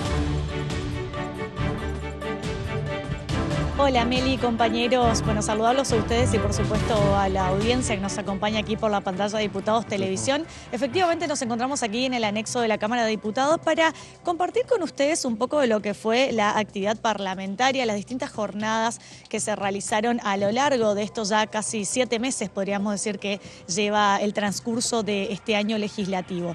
Hubo mucha actividad, hubieron muchos temas de los cuales se trataron y entre ellos, hace aproximadamente un mes, poquito menos, se realizó una actividad, podríamos decir una comisión informativa respecto del trabajo infantil. Hablaron de este tema del trabajo infantil, la yerba mate sin trabajo infantil. Actualmente en Argentina está bueno recordarlo que el trabajo infantil está prohibido, ¿sí? El trabajo adolescente está regulado por ley. ¿Qué se considera trabajo infantil? Bueno, tiene que ver con toda aquella actividad que de alguna manera prive a ese niño, niña y adolescente de poder hacer su escolarización, que es obligatoria para todos los niños, niñas en Argentina, que de alguna manera afecte socialmente, psicológicamente, emocionalmente a ese niño, que no permita que ese niño pueda no solamente estar en la escuela, sino realizando trabajos de socialización con los niños incluso de su edad, porque está abocado a ciertas tareas que tienen que ver con el ámbito del trabajo. Donde más se detecta actividad infantil, trabajo infantil, tiene que ver con el sector agrícola y el sector textil. Recordemos que en Argentina el trabajo infantil es un delito, no solamente está penado con 4 años de prisión, sino también con multa e incluso de detectar que hay empleadores que tienen trabajo infantil, ya sea en sus campos, en sus fábricas o dentro de su propias casas, porque también hay lugares más en el interior del país donde se detecta incluso trabajo infantil dentro de las casas como trabajos domésticos. En el caso donde se detecte un infractor, un empleador que esté en esta infracción, no solamente, como decíamos, está penado con hasta 4 años de prisión, también con multa, y también se lo pone dentro del registro de infractores, empleadores infractores a las leyes laborales. Entonces es un tema muy importante, muy interesante, porque si bien decíamos que el trabajo infantil está prohibido en la Argentina hasta los 16 años. Luego hay un rango del trabajo adolescente entre los 16 y 18 años que se puede dar bajo ciertas condiciones y bajo ciertos requisitos. Es decir, todos aquellos adolescentes que tengan entre 16 y 18 años pueden trabajar, pero bajo ciertas circunstancias, como por ejemplo, primero, sobre todo, tener autorización de sus padres o sus progenitores. No pueden trabajar más de 6 horas al día, las tareas que realizan no pueden ser durante la noche, esos rangos horarios se considera entre las 8 de la noche y las 6 de la mañana, no pueden realizar trabajos peligrosos, trabajos donde pongan en riesgo su vida, ¿no? Su salud, su integridad. Bueno, son ciertos requisitos para lo que se considera el trabajo adolescente. Y entrando más, haciendo más hincapié en lo que fue la actividad aquí en la Cámara de Diputados, como les contaba, hacía aproximadamente un mes atrás, se realizó una jornada informativa donde estuvo presente una ONG de la provincia de Misiones que se llama Un Sueño para Misiones, que existe desde el año 2013, ya podemos ver que existe hace 10 años, donde de alguna manera vienen impulsando un proyecto de ley para lograr una certificación en los paquetes de yerba que consumimos todos, la mayoría de los argentinos, incluso a diario, donde haya ese paquete de yerba tenga una certificación y diga este producto es libre o está libre de trabajo infantil. Para lograr esa certificación, exacto, para lograr esa certificación claramente tienen que pasar por un proceso donde se va a constatar efectivamente que en la recolección, en la cosecha, en el sembrado de la yerba mate no hay trabajo infantil. ¿Y por qué, Meli? Porque en las provincias que son tareferas, las provincias que producen la yerba mate, hay esta cosa que es hasta cultural muchas veces de los propios tareferos. Los propios tareferos sí. Lo hablábamos la semana pasada, Lu, con un diputado de Salta que, claro, digamos que él fue titular de la Cámara creo que de tabacalería, creo que con los yerbateros es lo mismo, que, como decís vos, tradicionalmente solía usar trabajo infantil o adolescente. Y esto que decís vos, está totalmente, digamos, inserto en esa cultura. Lo mismo que las tareas de cuidado no remuneradas dentro de los hogares. Exacto. Que uno ahí no se da cuenta cómo va poniéndole presión y compromiso a algunas personas, principalmente mujeres, dentro de los hogares, para que cuide o hermanitos menores, y se les encomienda la tarea del cuidado de los menores y los aseos de la casa. Y nadie lo y muchas veces, Meli, claro, y muchas veces ese tipo de culturas o prácticas están naturalizadas. Por eso, al estar naturalizado incluso dentro del propio vínculo, núcleo familiar, o también quizá una madre o un padre trabaja, por ejemplo, realizando tareas domésticas en alguna casa, en algún campo, y muchas veces no tienen dónde dejar a sus hijos. Y esos hijos terminan realizando cierto tipo de tareas, como vos decías, a veces cuidando a sus propios hermanitos, lavando, planchando, limpiando, realizando un montón de cosas que hacen al quehacer doméstico, cocinando exactamente, cuidando, tareas de cuidado, donde enormemente se ve la detección de niñas y adolescentes realizando estas prácticas donde está totalmente naturalizado. Y un niño o una niña que está realizando estas tareas es un niño que no se está educando, es un niño que no está jugando, es un niño que no está socializando. Entonces, claramente eso termina afectando a su desarrollo, ¿no? A su desarrollo personal, a su desarrollo social. Luego después eso se ve reflejado también en muchas conductas que puede llegar a tener ese niño, niña, adolescente a lo largo de su vida. Y un poco retomando lo que decíamos del tema del tema de los tareferos y de la cosecha de la yerba mate, muchas veces se da esta cosa de que se transmite de generación en generación en las próximas familias de los propios tareferos. Entonces ahí también se ve la naturalización, es decir, si uno se pone a hablar incluso con los tareferos, muchos de ellos te empiezan a contar que su actividad empezó a los 6, 7 años, incluso algunos desde más chiquitos, crecieron sin darse cuenta que quizás estaban realizando un trabajo que estaba prohibido, que tenía que ser remunerado, que no tenían que estar dedicándose a eso, ¿no? E incluso hoy en día los tareferos niños, ya que son adultos, podés ver que todos aquellos que crecieron normalizando esa situación, la mayoría de ellos no terminaron ni siquiera la escuela primaria, porque claramente estaban realizando ya desde niños, por una cuestión quizá cultural de sus propias familias, ya desde niños estaban realizando trabajos que no deberían haberlos hecho. Y yo hablaba hoy y mencionaba a esta ONG que estuvo presente aquí hace aproximadamente un mes en la Cámara de Diputados en una reunión informativa hablando de la certificación para el paquete de la yerba mate. Es una organización que surge en el año 2013, lastimosamente y lamentablemente a raíz de un hecho catastrófico, porque se dio a raíz de que un camión terminó volcando, un camión que se iba rumbo a una cosecha, ¿sí? Llevaba gente para trabajar en una cosecha. Y en eso eran alrededor de 14 personas. Y entre esas 14 personas habían 3 niños. Cuando ese camión tumba y vuelca, hay 3 niños que terminan muriendo a causa de ese siniestro vial, ¿no? Entonces, es ahí donde surge, hace 10 años atrás, esta organización y este impulso que tiene, desde la provincia de Misiones, y que presentó un proyecto de ley en la Cámara de Diputados actualmente, donde se busca lograr esta certificación del producto de la yerba mate.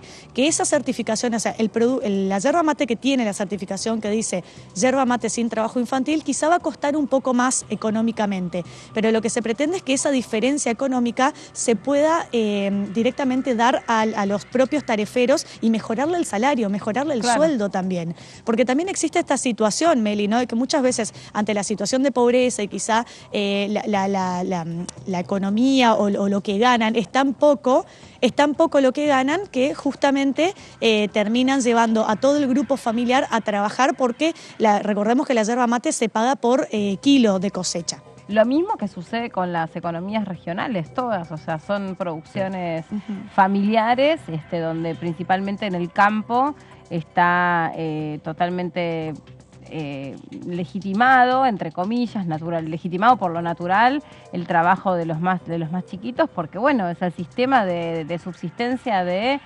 generaciones. Sí, porque lo vivieron cuando eran familia, porque por ahí las manos son más chiquitas, entonces sirven para ciertas cosechas o para cierto momento. Es así. Exacto. Bueno, Lu, gracias por ayudarnos a conocer acerca de este proyecto y bueno, espero que no te estés muriendo de frío porque yo ya te veo ahí. Ese pasillo para mí es el pasillo de... Estoy con el poncho. Es que sí. No, frío, pero yo no te puedo explicar lo frío que es este pasillo.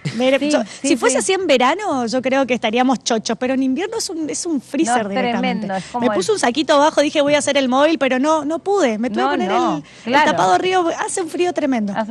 Hoy hace un frío tremendo, incluso creo que está, más frío que en Río Negro, en falta Ushuaia. Gente, que la gente, la presencia de gente, es verdad. calor, sí. Es cierto también, sí. Bueno, Lu, espero que te puedas tomar unos mates libres de trabajo infantil. Unos mates. Unos matecitos. Exactamente. Con yerba vamos a apoyar siempre esa iniciativa y la yerba mate exactamente sin trabajo infantil, Meli. Muchísimas gracias a ustedes. Te mando un saludito grande, Lu. Hasta la próxima, hasta dentro de un rato.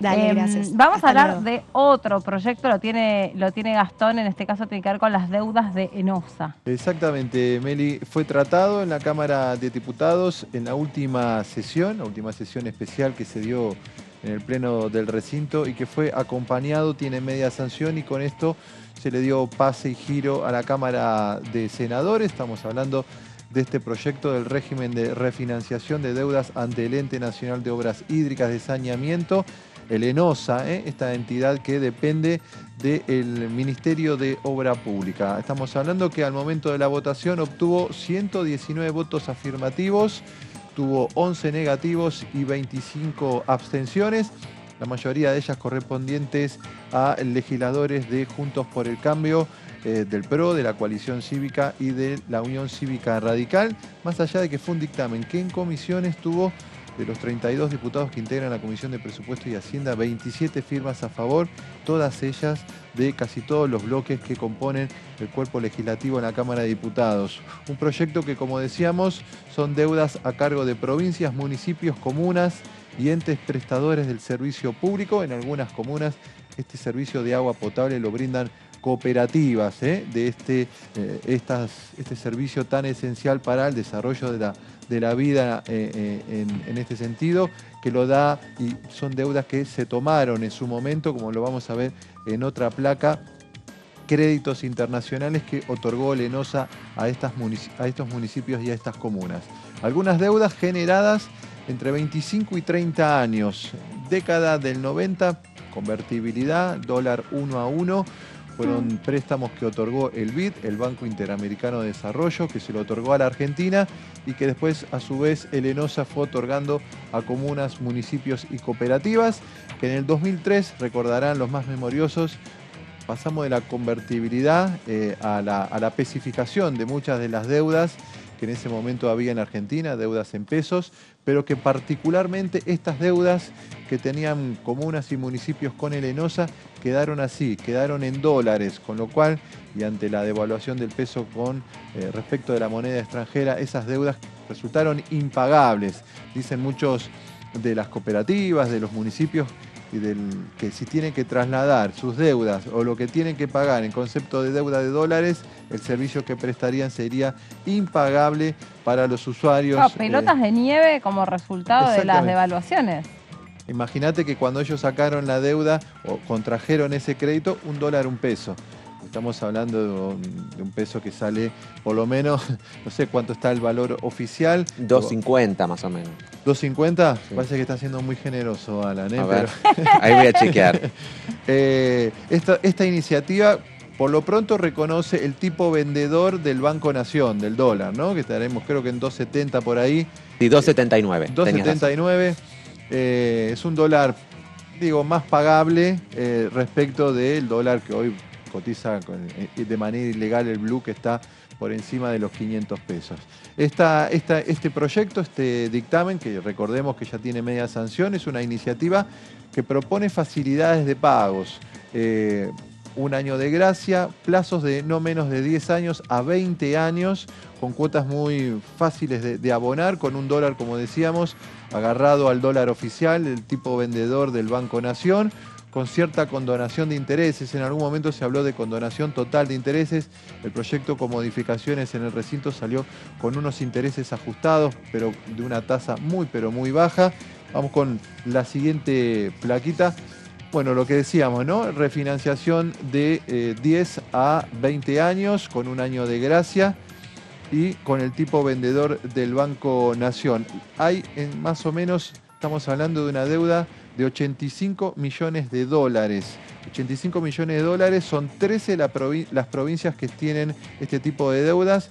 Puntualmente la provincia de Córdoba, de esos 85, 55 millones son de comunas, de distritos que son de la provincia de Córdoba, así que no es extraño si uno ve, después vamos a repasar las repercusiones, algunas de las repercusiones, que el diputado propiciante que impulsa sea un diputado de Córdoba y que todos los diputados de Córdoba, radicales, peronistas, del PRO, hayan acompañado afirmativamente esta iniciativa.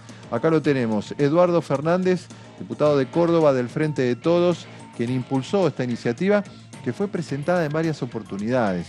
Tuvo estado parlamentario en el 2004, en el 2006, 2008, así sucesivamente era tratada, a veces tenía dictamen, pero después en el recinto no se discutía, o como pasa ahora, ¿no? Que tiene media sanción en diputados, pero que en la Cámara de Senadores todavía ni siquiera está planteado el debate en comisiones. Veremos si esto puede darse en esta segunda mitad de año. Decíamos, Eduardo Fernández, diputado del Frente de Todos, quien impulsó esta medida, dijo: el problema no es de los municipios, sino de los ciudadanos, porque sobre ellos recae la deuda y los municipios, entes y provincias que han servido de garantes tienen esta deuda en dólares y la imposibilidad de adquirir nuevos préstamos. Actuaba como una especie de espada de Damocles para muchos municipios que no podían avanzar en otro tipo de obras de saneamiento de agua potable, precisamente porque arrastraban estas deudas en dólares. Claro. Deudas que, sí, millonarias, exactamente. Otro de los diputados que votó y votó afirmativamente es Carlos Gutiérrez, de Córdoba Federal, otro legislador de la provincia, como decíamos, ¿no? Una gran provincia afectada por estas deudas, que representa casi el 70% de la provincia de Córdoba de las deudas totales con el ENOSA.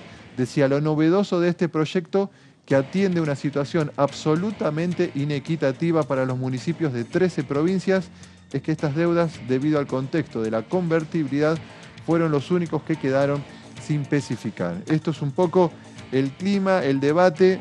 Sorprende, uno esperaba un acompañamiento un poco mayor, 119 votos, creo que fue 119 votos afirmativos en una Cámara de más de 257. Por lo que había pasado en comisiones, se creía que iba a tener todavía mayor voto afirmativo.